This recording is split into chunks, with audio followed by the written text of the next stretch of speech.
So now will talk about cervix. Cervix हमें पता है एक ऑर्गन, जैसे हम लोगों ने फीमेल रिप्रोडक्टिव ट्रैक्ट पढ़ा तो उस आउटर रीजन जो एक्सटर्नल जेनिटेलिया है वो हमने पढ़ा वल्वा, देन हमने पढ़ा वेजाइना। ठीक है, वेजाइना के बाद हमारे अंदर जो एक कैनाल आती है एक ऐसे करके, दैट इज सर्विक्स। उसको हम लोग सर्वाइकल कैनाल भी बोलते हैं, सर्विक्स। अब सर्विक्स जो है वो दो पार्ट्स में डिवाइडेड है। एक तो ये वाला जो कैनाल वाला पोर्शन है that is known as endocervix. ठीक है, और जो ऐसे ये वाला पोर्शन है इसको हम बोलते हैं एक्सोसर्विक्स। ठीक है, अब ये जो एंडोसर्विक्स है इसके बाद शुरू होता है हमारा यूट्रस। ठीक है, पूरा का पूरा यूट्रस, ये वाला यूट्रस। और जो यूट्रस होता है उसकी उसमें क्या एक ऐसी डिस्टिंग्विशिंग फीचर होता है दैन दिस, ये वेजाइना। ठीक है, वेजाइना से क्या, वेजाइना में कौन से सेल्स होते हैं, दे आर स्क्वैमस सेल्स। कौन से सेल्स होते हैं, स्क्वैमस। एपिथेलियम जो होता है वो स्क्वैमस होता है, और जो यूट्रस का एपिथेलियम होता है वो होता है कॉलमनर। यूट्रस का होता है कॉलमनर, वेजाइना का होता है स्क्वैमस। ये मैं क्यों बता रही हूँ, क्योंकि हम लोग आगे पढ़ेंगे कि ये वाला जो रीजन होता है ट्रांसफॉर्मेशनल जोन, ट्रांसफॉर्मेशनल जोन मैं आपको बताती हूँ। अब सर्विक्स जो एंडोसर्विक्स है जो यूट्रस के साथ है, उसके जो सेल्स होते हैं, उसके जो एपिथेलियम सेल्स होते हैं वो होते हैं कॉलमनर, क्योंकि वो उसके साथ है। लेकिन जो एक्सोसर्विक्स, ये वाला जो एरिया एक्सोसर्विक्स, ये वाला जो एरिया है वो वेजाइना के पास है, और वेजाइना में कौन से सेल्स है, कौन सा एपिथेलियम है, दैट इज स्क्वैमस। तो एक्सोसर्विक्स में भी स्क्वैमस है। तो हमने ये देखा कि सर्विक्स जिसके साथ है उसके जैसा उसका एपिथेलियम है, दैट इज इधर कॉलमनर और इधर एक्सोसर्विक्स में स्क्वैमस। ऑलराइट, और वो जोन जब एंडोसर्विक्स एक्सोसर्विक्स में कन्वर्ट हो रहा है, मतलब जो कॉलमनर सेल्स हैं वो स्क्वैमस बन रहे हैं, वो वाले जोन को हम बोल देते हैं ट्रांसफॉर्मेशनल जोन। कौन सा जोन, ट्रांसफॉर्मेशनल जोन। तो ये वाला जो ट्रांसफॉर्मेशनल जोन है, जब जो कॉलमनर सेल्स हैं वो स्क्वैमस सेल्स में कन्वर्ट हो रहे हैं, is a most common place जहाँ पे कोई कैंसर होता है या कार्सिनोमा होता है। क्यों, क्योंकि ये जो ट्रांसफॉर्मेशनल जोन है वहाँ पे काफ़ी ज़्यादा सेल्स प्रोलिफरेट कर रहे हैं। राइट, यहाँ पे जो सेल्स हैं, जो हमने बोला कॉलमनर सेल्स हैं, वो स्क्वैमस में कन्वर्ट हो रहे हैं, तो वहाँ पे सेल की डिवीजन है काफ़ी ज़्यादा। और हमें पता है जहाँ सेल की डिवीजन होती है उसमें थोड़ी सी प्रॉब्लम आ गई तो कहाँ पे क्या होगा, कार्सिनोमा हो जाएगा। तो that is the most common place, cell changes जहाँ पे होते हैं, this is the transformational zone. Alright, now will talk about cervix. Cervix में मेन जो फर्स्ट थिंग्स, हम लोग हर चीज़ में क्या करते हैं, इन्फ्लेमेशन पढ़ते हैं। इन्फ्लेमेशन इज आइटिस, तो cervicitis is the inflammation of cervix. Alright, अब ये जो है ये ऑब्वियसली इन्फेक्शियस हो सकती है या नॉन इन्फेक्शियस हो सकती है, लेकिन इन दोनों में हम लोग जब डिफ्रेंशिएट करते हैं तो हमें प्रॉब्लम होती है। क्यों, क्योंकि ऑलरेडी जो हमारा ये रिप्रोडक्टिव ट्रैक्ट है इसके अंदर कुछ जो ऑर्गेनिजम्स हैं वो नॉर्मल हैं, नॉर्मल वेजाइनल फ्लोरा।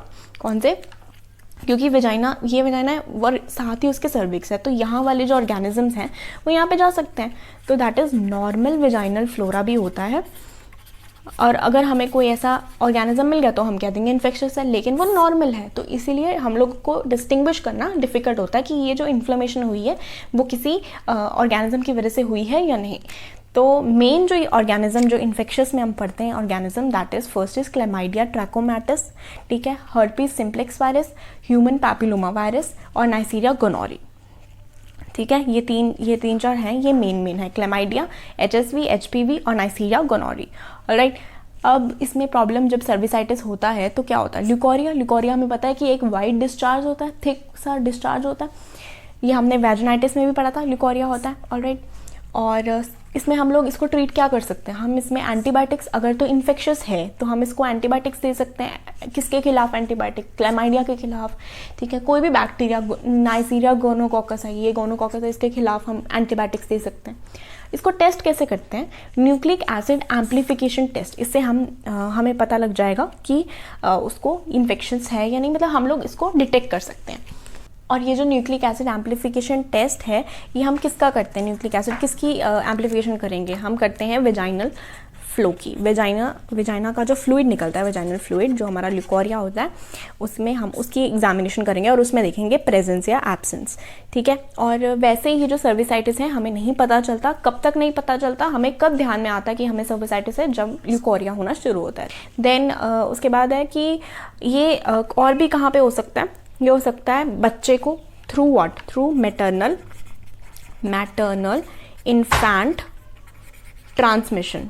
ये प्लासेंटा क्रॉस करके मैटरनल से इन्फैंट को ट्रांसमिट हो सकता है, और जो ड्यूरिंग चाइल्ड बर्थ, तो चाइल्ड को भी हो जाता है। और चाइल्ड ऑब्वियसली हमें पता है उसका इम्यून सिस्टम इतना स्ट्रांग नहीं होता कि वो इन सब से लड़ सके। तो जो क्लेमाइडिया ट्रैकोमैटिस है ये 40% लोगों में होती है। तो मतलब अगर हम इन सब में देखें तो सबसे कॉमन क्लेमाइडिया ट्रैकोमैटिस है, ठीक है, और ये सेक्शुअली ट्रांसमिटेड है। और दिस वॉज अबाउट सर्विक्स कि इसमें इन्फेक्शस नॉन इन्फेक्शस ये जो हैं ये इन्फेक्शस हैं, इनको डिफरेंशिएट करना मुश्किल है क्योंकि नॉर्मल विजाइनल फ्लोरा में भी ऑर्गेनिजम्स होते हैं। सर्विक्स में आपको बताया मैंने, एंडोसर्विक्स जो यूट्रस के पास होती है और एक्सोसर्विक्स जो विजाइना के पास होती है। जो एंडोसर्विक्स है उसमें कौन सा सेल्स होते हैं, कौन से एपिथेलियम होते हैं, दैट इज कॉलमनर, और एक्सोसर्विक्स में विजाइना की तरह स्क्वैमस होते हैं। और इनका जो ट्रांजिशन जोन होता है दैट इज ट्रांसफॉर्मेशनल जोन, उसमें सबसे ज़्यादा कार्सिनोमा होता है क्योंकि वहाँ पे सेल्स डिवाइड कर रहे हैं। इसके बारे में डिटेल में हम आगे पढ़ेंगे, ठीक है। और इसके जो फीचर्स हैं, ल्यूकोरिया, एंटीबायोटिक से हम इसको कर सकते हैं अगर ये क्लेमाइडिया से हुआ है या गोनोकोकस से हुआ है। इसको पता टेस्ट कैसे करते हैं, न्यूक्लिक एसिड एम्प्लीफिकेशन टेस्ट, जिसमें हम वेजाइनल फ्लूइड जो है वो देखते हैं और उसमें हम लोग इसकी प्रेजेंस या एब्सेंस डिटेक्ट करते हैं। और मैटरनल से इन्फेंट को ट्रांसमिशन हो जाती है और चाइल्ड को ये हो जाता है। So this was all about cervicitis and cervix. If you have any queries you can ask, and if you like the video please subscribe. Thank you.